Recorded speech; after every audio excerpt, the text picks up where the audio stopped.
صبح کو قرآن پڑھا کرو، کیونکہ صبح کے وقت قرآن کا پڑھنا فرشتوں کی حاضری کا موقع ہوتا ہے۔ اور بعض حصہ شب میں بیدار ہوا کرو اور تہجد کی نماز پڑھا کرو، یہ شب خیزی تمہارے لیے ایک اضافی عمل ہے۔ امید ہے کہ اللہ تم کو مقام محمود پر فائز فرمائے۔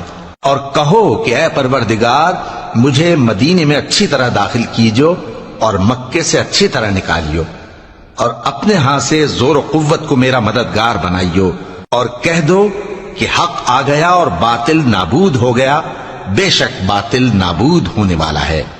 اور ہم قرآن میں وہ چیز نازل کرتے ہیں جو مومنوں کے لیے شفا اور رحمت ہے، اور ظالموں کے حق میں تو اس سے نقصان ہی بڑھتا ہے۔